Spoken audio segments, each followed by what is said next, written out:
The air in the changing facility at Forward Operating Base Rattlesnake was thick with the smell of damp concrete, old sweat, and the particular chemical tang of disinfectant that never quite masked what it was supposed to mask. It was a converted storage bunker, one of those temporary spaces that had somehow become permanent, where privacy was a luxury rationed by rank and necessity.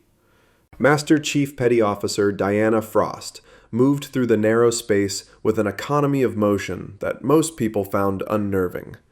Every movement had purpose. Every action was deliberate. She folded her utilities into perfect, crisp squares before placing them in her pack, each crease aligned with geometric precision. She was 48 years old, with lines etched deep around her eyes, the kind that came from squinting into desert sun and reading classified documents in the glow of red tactical lights. Her hair, regulation short and shot through with silver, was still damp from the shower. She moved in a bubble of absolute quiet, the kind of silence that was often mistaken for weakness or timidity by people who didn't know better. The quiet shattered like dropped glass when 3 soldiers burst through the door, their laughter loud and performative, their gear clattering against the metal lockers. Sergeant Travis Gator Kane led the pack, 6'2", 230 pounds of gym-sculpted muscle and peacetime arrogance. His nickname came from a grin that was all teeth and no warmth, and a tendency to snap at anything he perceived as weakness. Behind him came Specialist Marcus Webb, a wiry kid they called Rook, who was still trying to prove he belonged, and Specialist Leo Martinez, whose call sign, Mouth, was an understatement of criminal proportions. They were young, strong, and marinated in the particular brand of arrogance that came from a unit that had seen more simulations than actual combat. They'd deployed once, a 6-month rotation to a relatively quiet sector, where the biggest danger had been boredom and heat stroke. "Well, well, well," Kane boomed, his voice echoing off the concrete walls. He nudged Martinez with his elbow, gesturing with his chin toward Frost. "Look what we got here, boys. Grandma's still playing dress-up." Frost didn't look up. She continued lacing her boots, each pull of the lace precise, each knot perfect. Her focus was absolute, a habit carved into her by 2 decades of work where a loose strap or a forgotten equipment check could be the difference between mission success and a folded flag delivered to a grieving family. "Yo, I'm talking to you," Kane said, his tone shifting from mockery to irritation. He stepped closer, his shadow falling across her bench. "What's the matter? Command stick you on inventory duty again? Bet you're real useful counting bandages and sorting socks." Webb snickered, a nervous, sycophantic sound. "She's probably why we're always running out of ibuprofen. Old bones, you know. Probably pops them like candy." Martinez added his contribution. "Nah, man. I heard she's got a whole pharmacy in her quarters. Arthritis meds, fiber supplements, reading glasses." Frost finished her second boot and stood slowly. She was not tall, 5'7" in boots, but her posture was immaculate, a solid, centered presence that took up more space than her physical dimensions suggested.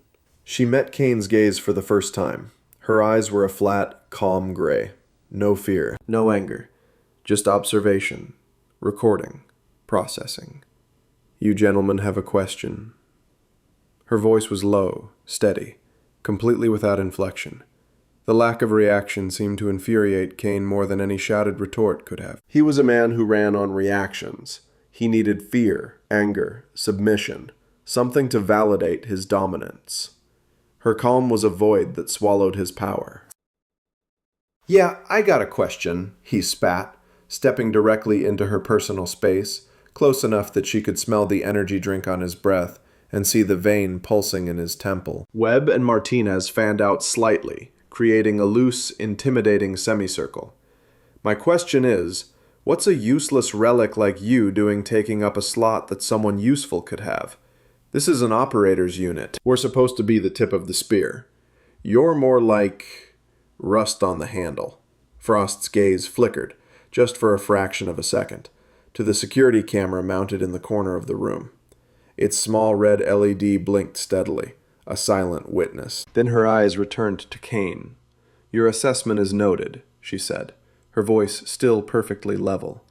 She made a slight move to sidestep him and retrieve her pack from the bench. Kane blocked her path, planting his feet. Noted? That's all you got? No fight in you at all? His face twisted into something ugly. I knew it. They're just letting anyone wear the uniform these days. Diversity hire bullshit. Checking boxes instead of checking qualifications. He shoved her shoulder, a hard, deliberate push meant to unbalance her, to assert dominance, to provoke a response. Frost absorbed the impact without stumbling. Her core was solid as a piling driven into bedrock. She didn't retaliate, didn't even brace. She simply took the hit, her body giving just enough to dissipate the force, her feet never moving from their position. This silent absorption of his aggression was the final straw for Kane's fragile ego. Useless, he snarled, his face contorting with rage, and then he lunged. Not with a punch, that would have been too clean, too honest. He went for something more intimate, more dominating. His hands closed around her throat, thumbs pressing into her windpipe, fingers wrapping around to the back of her neck. Webb and Martinez shifted on their feet, their smirks fading into looks of alarm. This was further than they'd expected it to go. Way further. The pressure on Frost's windpipe was immediate and constricting. For a normal person, it would have induced panic, the primal, lizard-brain terror of suffocation, the desperate need to claw and thrash and breathe. For Diana Frost, it was a data point, a tactical problem with a clear solution. Her mind didn't register fear. It registered angles, leverage, and the precise amount of force required for correction. Her left hand came up, not to claw at his fingers, not to pull his hands away. She cupped the back of his right elbow, her fingers finding the triceps tendon, applying just enough pressure to create a fulcrum.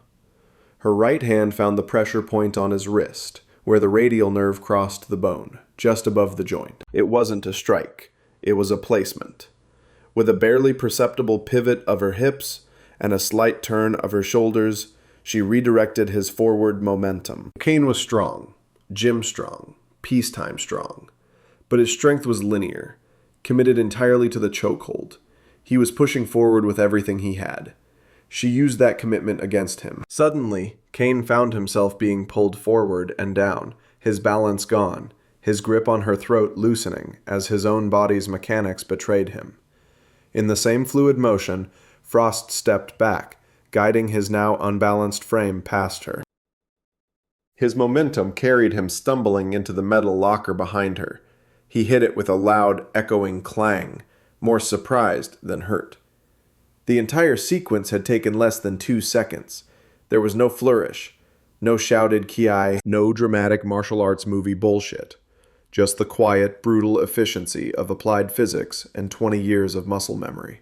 Kane spun around, his face flushed with humiliation and fury. Webb and Martinez were frozen, their jaws slack, their brains struggling to process what they'd just witnessed.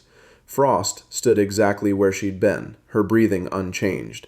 She adjusted the collar of her shirt, a small, precise motion that somehow felt louder than Kane's crash into the lockers. Then she picked up her pack, slung it over one shoulder, and walked toward the exit. She didn't look back, didn't say a word. Didn't need to. The door hissed shut behind her, leaving the 3 men in a stunned, echoing silence, the sour smell of their own bravado thick in the air. Part 2. Documentation.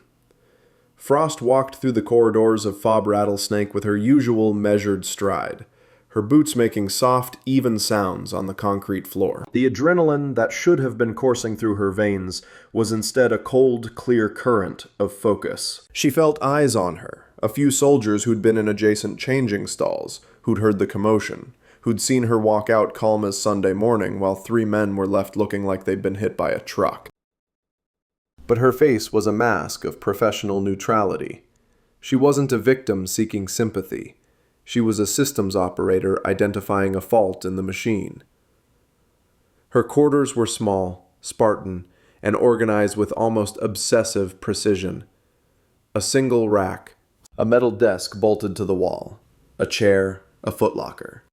No personal effects visible except for a single framed photograph on the desk, a group photo from another era, faces she'd served with, some of whom were no longer breathing. She placed her pack on the floor, retrieved her ruggedized laptop from the desk drawer, and sat down. Her first action was not to file a complaint or call her chain of command. It was to open a secure log file. The cursor blinked on the blank screen, a patient green metronome. She began to type, her fingers moving with the same practiced efficiency she brought to every task. Incident log 1642Z. Location, changing facility B7. Fob rattlesnake. Personnel involved. Sergeant Travis Kane, USA. SPC Marcus Webb, USA. SPC Leo Martinez, USA timeline. 1642Z. Entered facility for post-training hygiene/uniform change. 1647Z. Subjects Kane, Webb, Martinez entered facility. 1647Z. Verbal confrontation initiated by Sergeant Kane. Subject matter. Perceived fitness for duty based on age gender. 1649Z. Physical contact initiated by Sergeant Kane. 1 shove. Center mass. 1650Z. Physical contact escalated. Sergeant Kane applied two-handed frontal chokehold. 1650Z. Threat neutralized via minimal force joint manipulation and off-balancing maneuver. Subject's momentum redirected. No strikes thrown. No injuries sustained by any party. 1651Z. Exited facility. She paused, reading over the clinical summary. It was accurate. It was sufficient. It was proof that she'd followed protocol, attempted to disengage, used only the force necessary to stop the assault.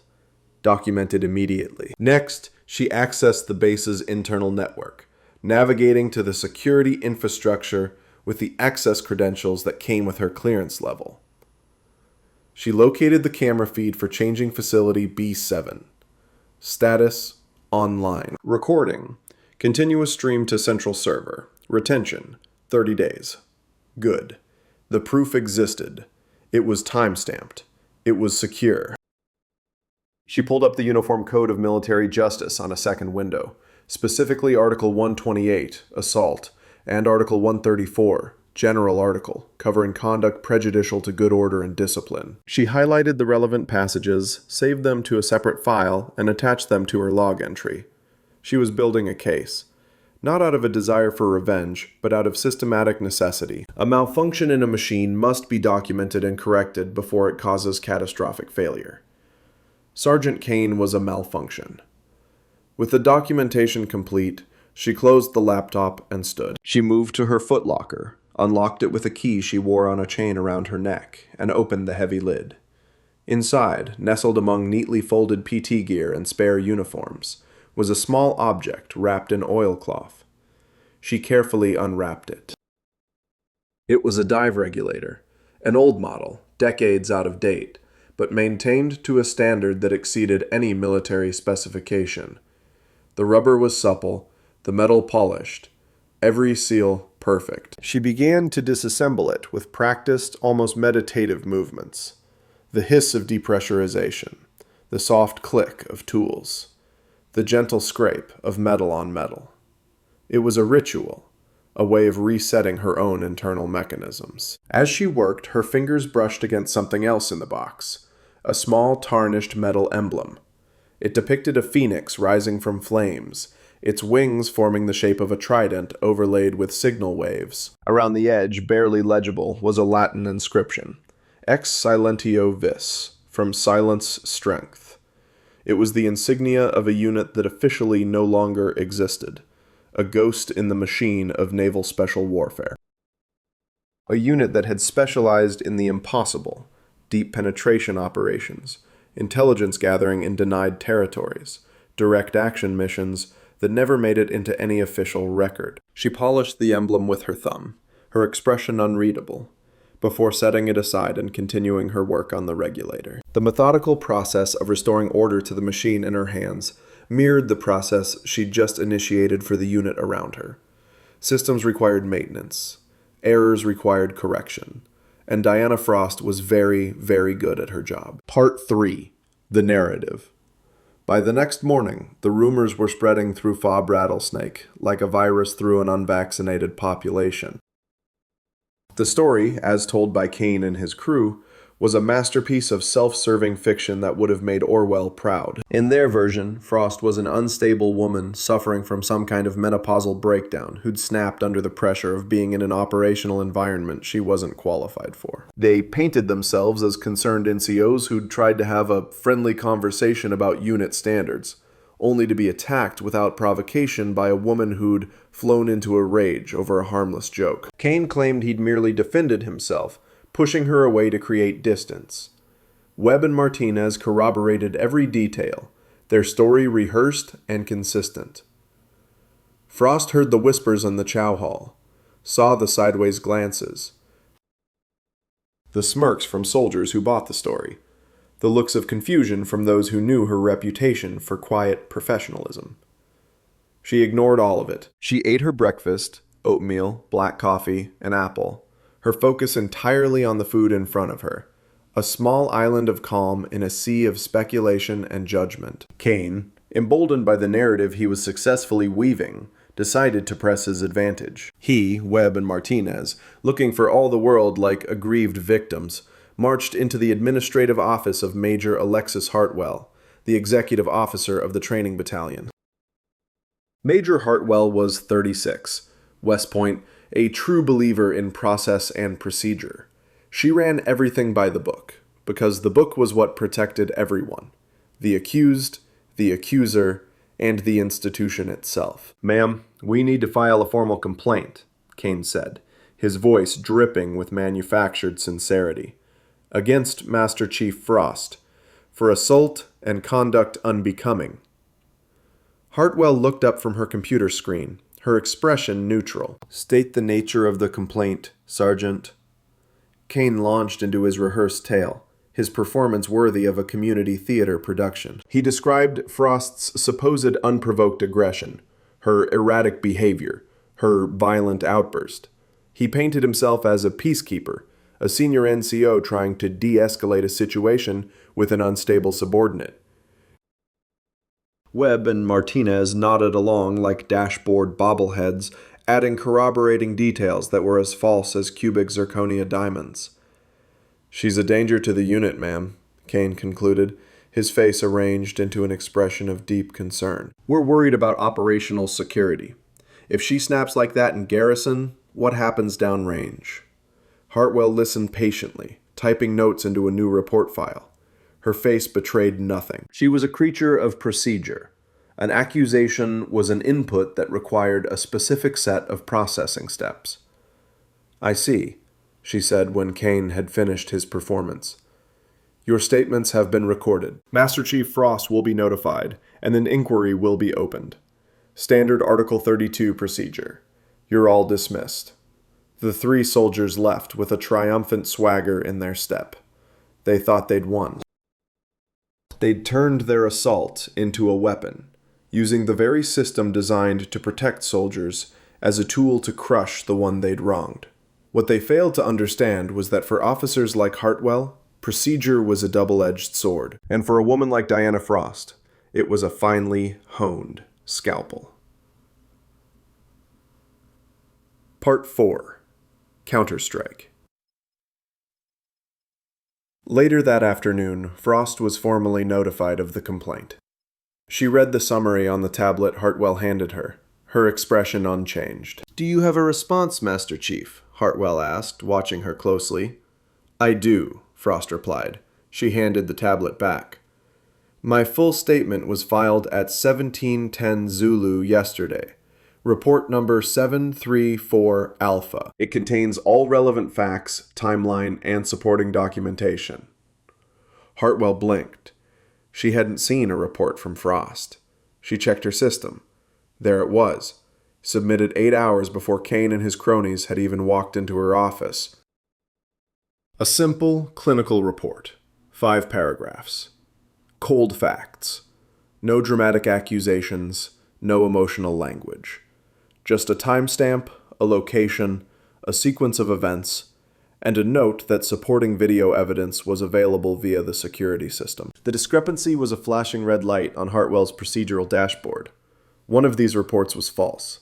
Her job was to determine which one. "Thank you, Master Chief," she said, her tone shifting slightly, more formal, more careful. She now had two conflicting inputs, and the next step in her process was to seek independent verification. "That will be all for now." Frost gave a slight nod and left. She hadn't defended herself, hadn't argued, hadn't tried to spin a counter-narrative. She'd simply pointed to the record. She trusted the system to work, and if it didn't, she would become the system. Part 5. The Pool. The turning point arrived 2 days later. Not in an office or a hearing room, but in the sterile, echoing confines of the base's combat dive training facility. It was a massive enclosed pool, 20 meters deep, filled with chlorinated water and equipped with a complex network of pipes, tunnels, and simulated obstacles, designed to replicate the challenges of underwater infiltration, sabotage, and combat. Rescue. A mandatory unit-wide qualification was underway, overseen by the legendary Master Gunnery Sergeant Ramon Torres, a man who'd been diving since before most of the soldiers on base were born. He'd done everything: combat swimmer, dive supervisor for SEAL teams, underwater demolitions, deep salvage. If it involved water and danger, Torres had done it and lived to tell the tale. The task was complex: a submerged, low-visibility navigation course, followed by the disarming of a magnetically sealed training mine, and finally, the retrieval of a weighted objective from a confined, flooded compartment. It required skill, discipline, and, above all, absolute control over one's breathing and nerves. Kane's team went first. Their entry into the water was sloppy, full of wasted energy and bravado. Underwater, their performance was worse. Martinez panicked in the dark confines of a tunnel, his breathing rate spiking dangerously, forcing him to surface early. An automatic failure.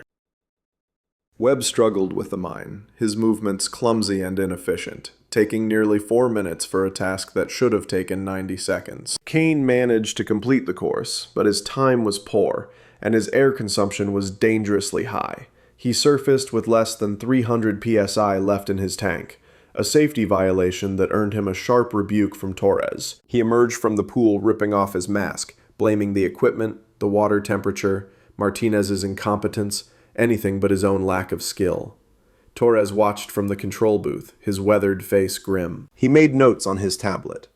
Uncontrolled, inefficient, liability. Then it was Frost's turn. She was scheduled last. As she walked to the edge of the pool in her dive gear, a few snickers rippled through the gallery of soldiers waiting their turn. The rumors about her instability had cast a long shadow.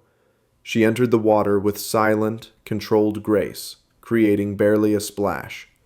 She disappeared beneath the surface, and for a moment, it was as if the water had simply swallowed her whole. In the control booth, Torres watched the monitors showing her progress via the low-light camera mounted on her helmet. The difference was breathtaking.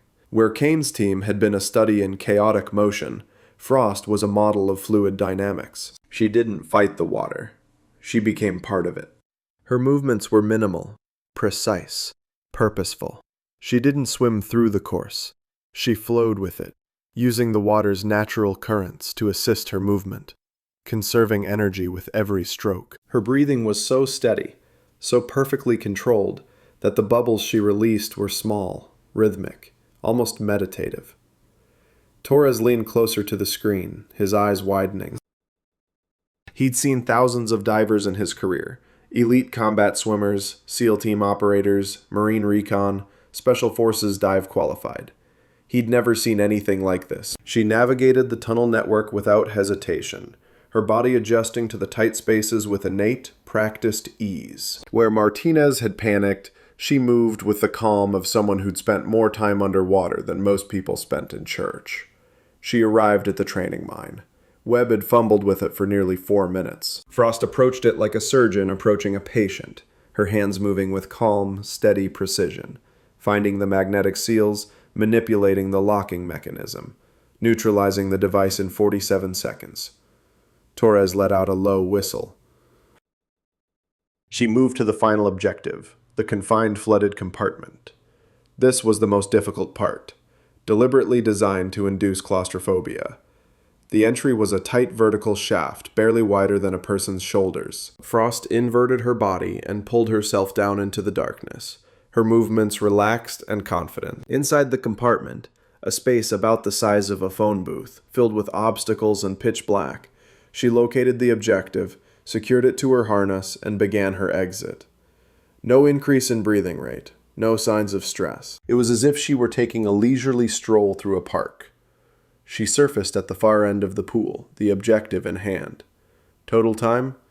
Less than half that of the next best diver. Air consumption? She'd used less than a quarter of her tank. She swam to the ladder, climbed out, and began methodically removing her gear with the same calm efficiency she brought to everything. A profound silence had fallen over the facility. The snickers were gone, replaced by stares of pure, unadulterated shock. These soldiers had just witnessed a level of mastery they didn't know existed. It wasn't just good, it was perfect. It was a performance so far beyond the established standard that it fundamentally broke their understanding of what was possible. Kane, Webb, and Martinez watched from the sidelines, their faces pale. The narrative they'd so carefully constructed of an unstable, incompetent old woman had just been obliterated by an undeniable, irrefutable display of elite competence. They'd called her useless. They'd just watched her perform at a level they couldn't even comprehend, let alone achieve. The room's atmosphere shifted right there, in the damp, chlorinated air. The foundation of their mockery had turned to dust. Part 6. The Evidence. The ripples from Frost's performance in the dive tank spread quickly. Master Gunnery Sergeant Torres personally walked the telemetry data and video footage to Major Hartwell's office. He didn't bother with protocol or making an appointment. He just walked in, laid a tablet on her desk, and said, "Ma'am, you need to see this. Right now."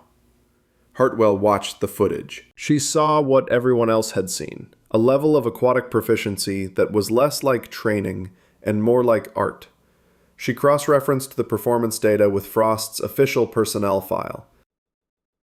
The file listed her primary MOS as Logistics and Supply Specialist, secondary specialty, Administrative Support. The pieces didn't fit. The woman in this video was no pencil pusher. She was a master of a highly specialized, perishable skill set. Her file says she spent most of her career in supply depots and administrative positions, Hartwell said, more to herself than to Torres. Torres grunted, his weathered face skeptical. "Ma'am, with all due respect, the only supply depot that woman has seen is the one she swam through to plant a charge on an enemy asset. That file is a cover story. And a damn good one, until you see something like this." The discrepancy was now a chasm. On one side, a formal complaint from 3 soldiers accusing a Master Chief of being unstable and violent.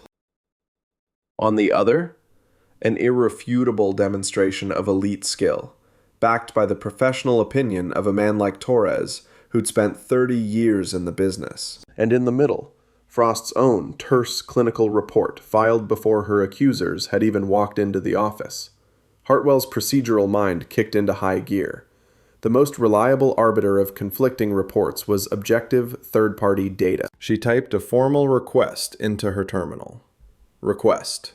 Full, unedited security footage. Changing facility B7.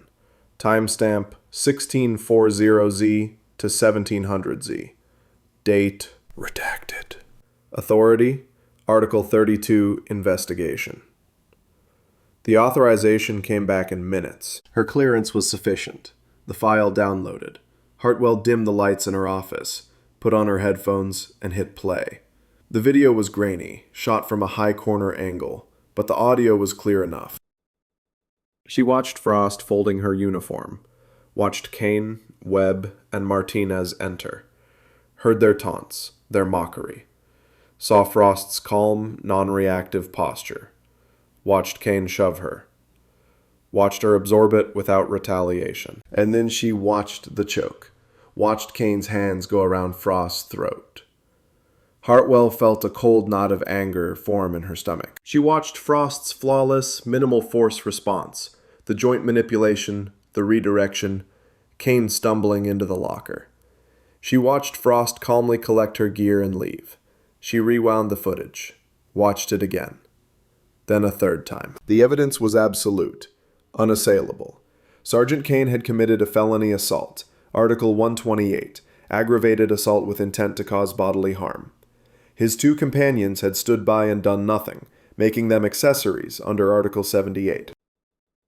And then all three had conspired to file a false official report to cover their crime and destroy their victim's career, Article 107, false official statements, and Article 134, conduct prejudicial to good order and discipline. Hartwell's anger was cold and surgical. This wasn't just a simple assault case. It was a profound corruption of the chain of command and a betrayal of everything the uniform was supposed to represent. She compiled the evidence, the video, the two conflicting reports, Torres's statement, the dive performance data, into a single package. She wrote a short, formal cover memo and addressed it to the installation commander, Colonel Marcus Reeves. Then she stood, straightened her uniform, and walked with purpose toward the command building. The time for quiet investigation was over. The time for correction had begun. The hearing was convened in a wood-paneled conference room that smelled of floor polish, old coffee, and the particular gravity that comes with institutional judgment. A long mahogany table dominated the space, its surface polished to a mirror shine that reflected the overhead fluorescence like a dark pool. At the head of the table sat Colonel Marcus Reeves, the installation commander. He was 54. A career infantry officer with combat deployments stretching back to Desert Storm. His face looked like it had been carved from old boot leather, weathered, creased, hard. Flanking him were Command Sergeant Major Patricia Orozco and Captain Maria Chen from the Judge Advocate General's Corps, her uniform so crisp it could probably cut paper. On one side of the table sat Sergeant Travis Kane, Specialist Marcus Webb, and Specialist Leo Martinez. Their uniforms were immaculate, their postures rigid, their expressions carefully arranged into masks of wounded dignity mixed with just the right amount of righteous indignation. They had their story straight. They'd rehearsed it. She was unstable, a woman having some kind of breakdown, snapping over a harmless joke.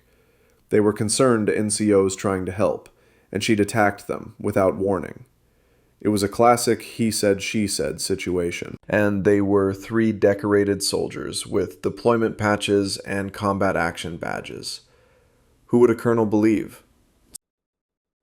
On the other side of the table sat Master Chief Diana Frost and her immediate supervisor, Commander Lawrence Hayes, a Navy intel officer who'd worked with Frost on classified projects and knew exactly what she was capable of. Frost was a portrait of calm. Her hands resting lightly on the table, her posture perfect, her expression neutral. She looked directly at Colonel Reeves without flinching. The colonel opened a manila folder in front of him, scanning the top page. "Sergeant Kane," he began, his voice a low rumble like distant thunder. "You and your men stand accused of assault, making false official statements, and conduct prejudicial to good order and discipline. How do you respond to these charges?" Kane sat bolt upright, every inch the professional soldier. "Sir, with all due respect, the accusations are completely false. We have nothing but respect for Master Chief Frost and her service to our nation." His tone was earnest, his face appropriately serious. What happened in the changing facility was a misunderstanding. We were having a conversation. Maybe it got a little heated. Maybe some jokes went too far. But there was no malicious intent, sir. We're all on the same team. He paused, letting that patriotic note hang in the air. As for the hallway incident, sir, we were genuinely concerned for the Master Chief's welfare. She seemed agitated, unstable. When I reached out to calm the situation, to make sure she was okay, she attacked us, sir. Without warning. Without provocation. I was forced to defend myself. Webb and Martinez nodded in solemn agreement, their faces masks of concern and confusion. Captain Chen made notes, her pen scratching softly against paper. Her expression was professionally impassive. She'd heard 1,000 stories like this, and her job was to weigh evidence, not react to performance. Colonel Reeves's eyes narrowed slightly. He turned his gaze to Frost. "Master Chief, your response?" Frost's voice was clear and level, without emotion or defensiveness. "My response is detailed in my written report, sir. I have nothing to add at this time." Commander Hayes spoke up. "Colonel, with your permission, Master Chief Frost's report contains corroborating evidence that clarifies the sequence of events." The colonel nodded to Captain Chen, who tapped a few commands into a laptop connected to a large monitor mounted on the wall. The screen flickered to life. The first image was grainy, black and white footage from a high corner angle, the security camera in changing facility B7. The timestamp in the corner read 1647Z. The room watched in silence. They saw Frost folding her uniform with meticulous care, saw Kane, Webb, and Martinez enter, their body language aggressive, dominating the space. Even without audio, the confrontation was clear. The gestures, the posturing, Kane leaning over her. Then they saw the shove. Kane's hand lashing out, striking Frost's shoulder, saw her absorb it without retaliation. And then they saw the choke, Kane's hands closing around Frost's throat. The atmosphere in the room changed instantly, became heavier, colder. Sergeant Major Orozco's jaw tightened. Captain Chen stopped writing. Colonel Reeves leaned forward, his expression hardening. They watched Frost's response, the joint manipulation, the redirection, Kane stumbling into the locker. They watched her calmly collect her gear and walk out. The video ended. Kane's face had gone from confident to ashen. A thin sheen of sweat appeared on his forehead. Sir, that was just," he stammered. "It got out of hand. It was supposed to be, 'You'll speak when spoken to, Sergeant,'" Colonel Reeves said quietly. His voice had dropped about 20 degrees in temperature. Captain Chen tapped another command. The screen went dark for a moment, then lit up with a new video.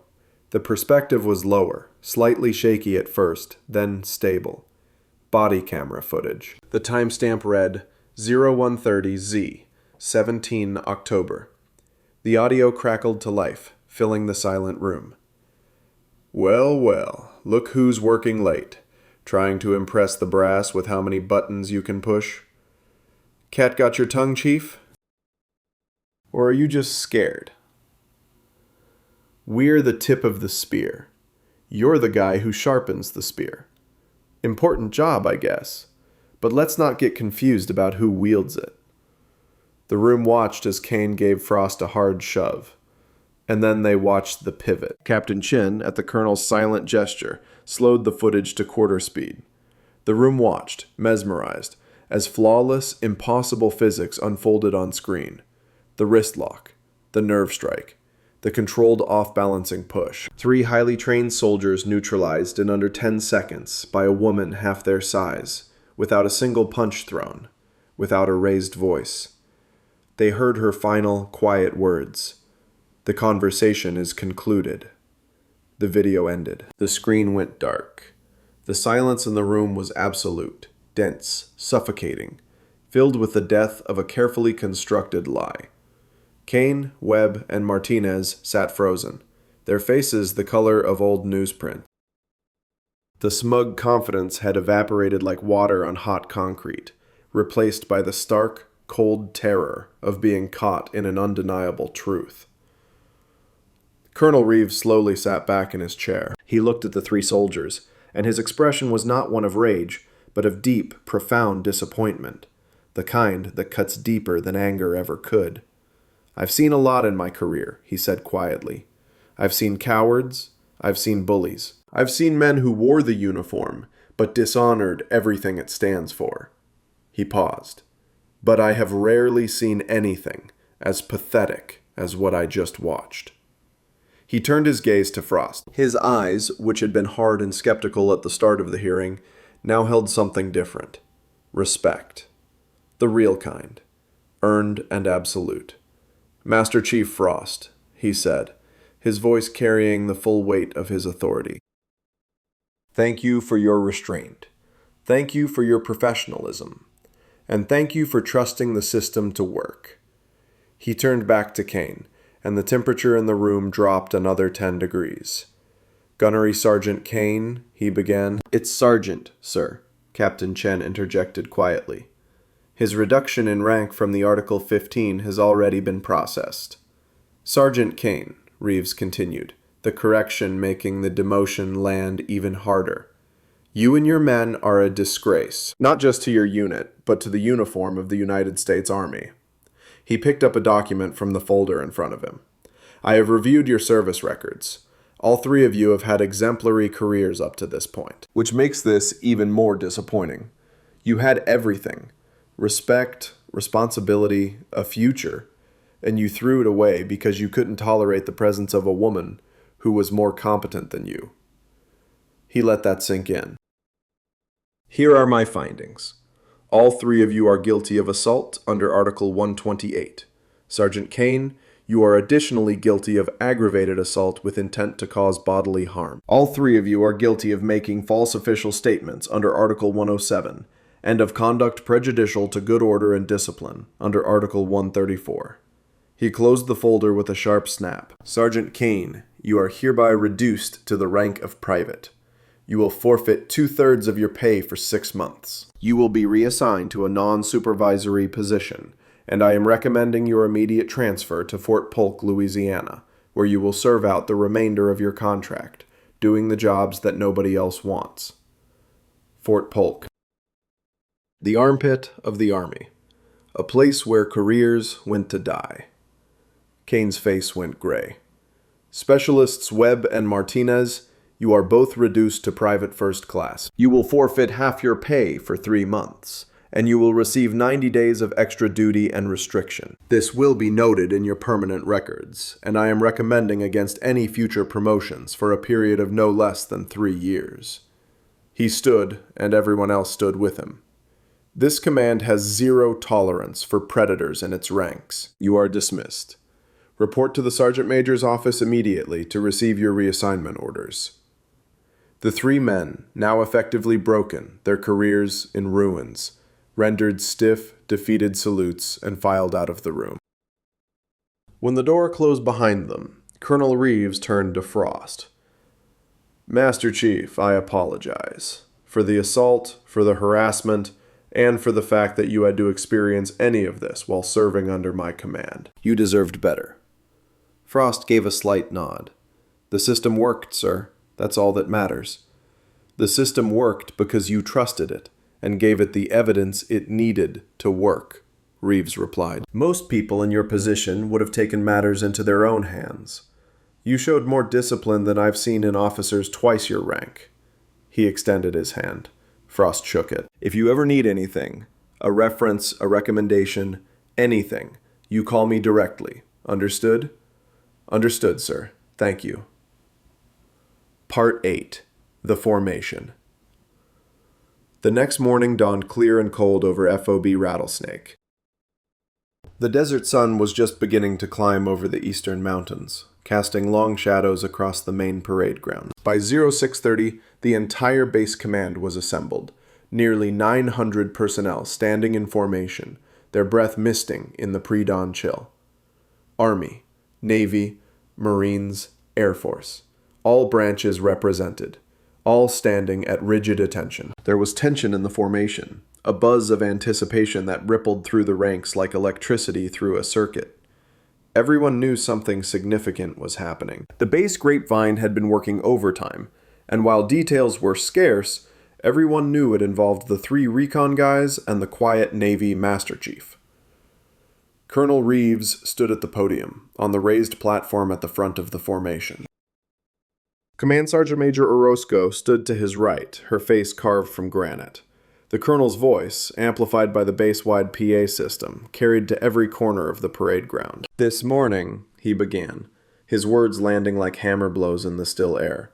We are here to address a failure of discipline, a failure of character, and a failure of leadership. The formation went absolutely silent. Over the past week, 3 soldiers under my command engaged in a pattern of harassment and assault against a fellow service member. They used their size, their rank, and their numbers to intimidate. They mocked. They belittled. And when their target refused to respond, they escalated to physical violence. He paused, scanning the formation. The service member they targeted was smaller than them, older than them, held a different rank structure, came from a different branch. Some might have looked at her and assumed she was an easy target. The word "her" rippled through the formation like a shockwave. They were wrong, catastrophically wrong. Not because she retaliated with violence, she didn't.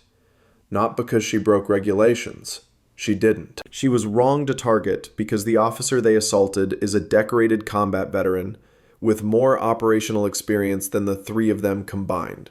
Because she has capabilities they couldn't comprehend. And because when they assaulted her, she defended herself with exactly the minimum force necessary. No more, no less. And then she trusted the system to deliver justice. Colonel Reeves gripped the edges of the podium, his knuckles white. Honor. Integrity. Service.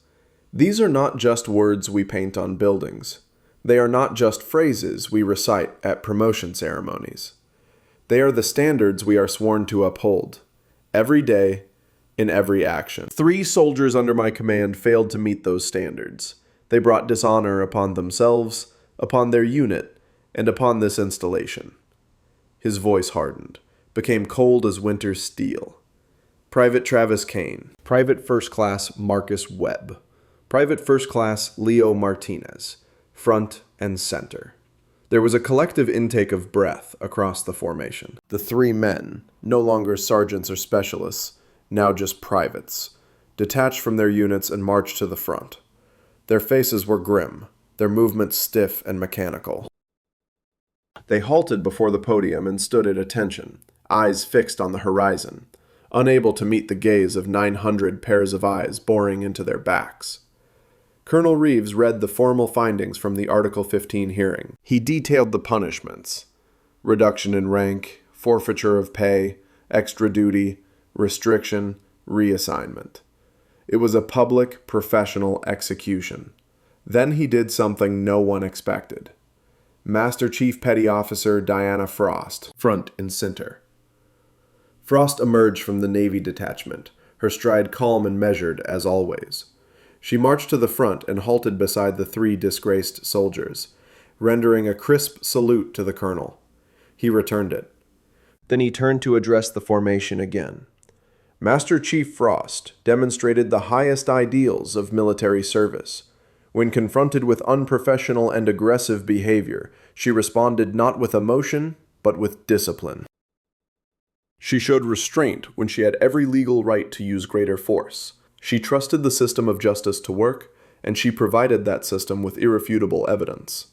He turned to face Frost directly. She has taught this command a lesson about what true strength looks like. It's not about who can yell the loudest or who can throw the hardest punch. True strength is the discipline to control yourself, to respond proportionally, and to trust in the institutions we've sworn to uphold. The entire base was silent, except for the flutter of flags in the morning breeze. Master Chief Frost, on behalf of my command and the United States Army, I offer you a formal and public apology for the disgraceful conduct you were subjected to. You deserved better. You deserve to work in an environment free from harassment and intimidation. We failed you, and for that, I am truly sorry. He turned his head, fixing his gaze on Private Kane. His voice dropped to a low, dangerous command that somehow carried across the entire parade ground. Private Kane, render a salute to Master Chief Frost.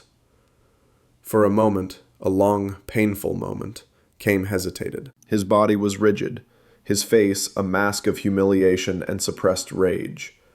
Then, under the crushing weight of the colonel's stare and the silent judgment of 900 of his peers, he complied.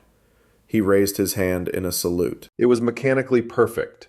His training was too ingrained for it to be otherwise, but it was spiritually broken. It was the salute of a man forced to acknowledge a truth that shattered his worldview.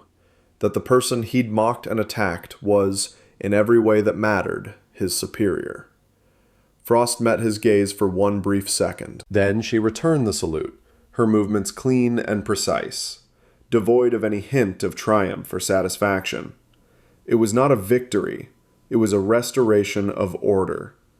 "Dismissed," Colonel Reeves said. The formation dissolved into organized chaos as units broke off and headed toward their morning duties. But the conversations were different now. The glances toward Frost carried a different weight. The culture of Fob Rattlesnake had shifted in a single morning. Part 9. Return to Signal.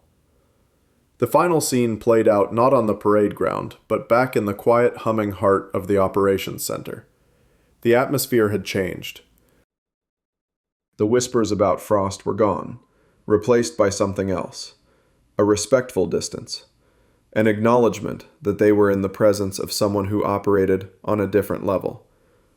Soldiers gave her more space in the corridors. Conversations would pause when she entered a room, then resume at a lower volume. They weren't afraid of her, not exactly, but they'd learned that the quiet ones, the unassuming ones, were often the most dangerous. Frost sat at her terminal, her fingers moving across the keyboard with practiced efficiency. She was analyzing dive performance data, comparing oxygen consumption rates across different equipment configurations, looking for optimization opportunities. It was just another problem to solve, another system to optimize. Commander Hayes approached from behind, his footsteps soft on the raised flooring. He stood for a moment, watching the data flow across her screens. "Got a call from Nav Spec War Command this morning," he said quietly. "They want you back. Full reinstatement to active operational status. Your choice of assignments." Frost didn't look up from her screen. Her fingers continued typing. "What did you tell them?" "Told them I'd relay the message. The decision is yours, Master Chief." Frost pulled up a new data set. Heart rate variability during high-stress dive scenarios. The patterns were fascinating, showing how experienced divers could maintain physiological calm even in life-threatening situations. "I'll think about it," she said. Hayes nodded. He'd worked with her long enough to know that "I'll think about it" from Diana Frost meant she'd already made a decision but wanted to process it fully before committing. "For what it's worth," he said, "you handled that situation perfectly. Textbook. Hell, better than textbook. You wrote a new chapter." "I followed procedure," Frost replied. "That's all. Most people in your position would have handled it differently, loudly, violently, emotionally. You showed more discipline than I've seen in officers with twice your experience." Frost finally looked up from her screen, meeting his eyes. "Discipline is all we have, sir.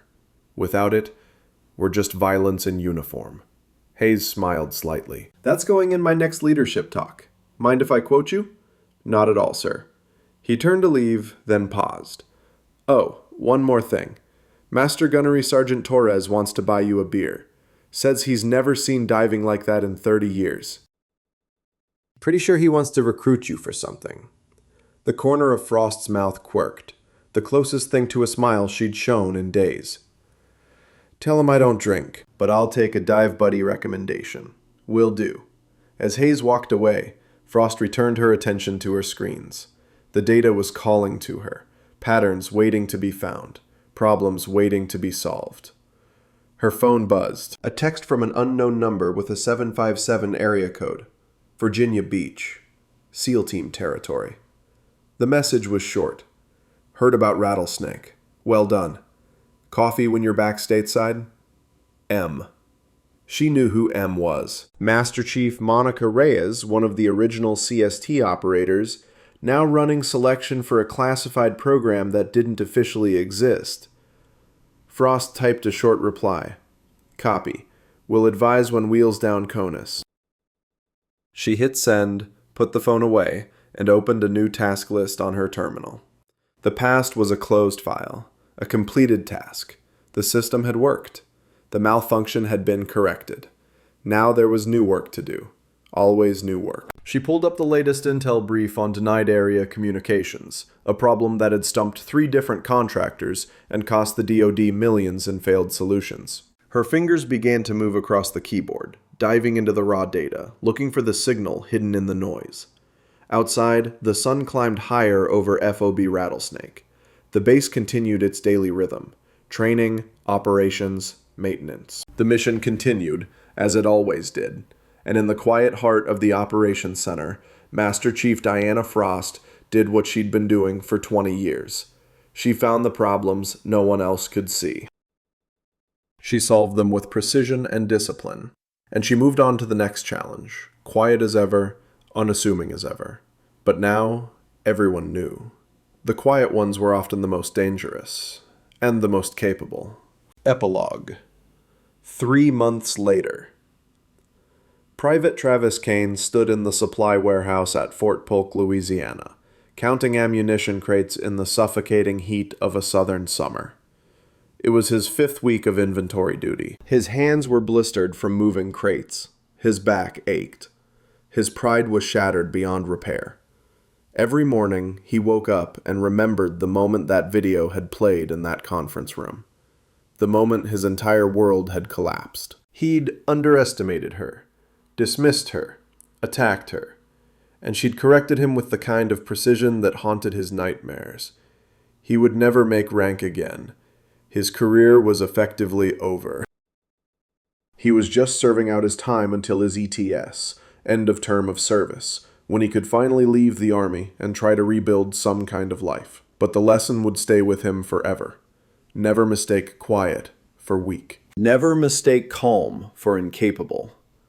And never, ever underestimate someone just because they don't fit your expectations. Meanwhile, in a secure facility in Virginia Beach, Master Chief Diana Frost sat in a classified briefing room with 5 other operators, women handpicked from across Special Operations Command. Master Chief Monica Reyes stood at the front of the room, a laser pointer in hand, displaying a map of denied territory in the South China Sea.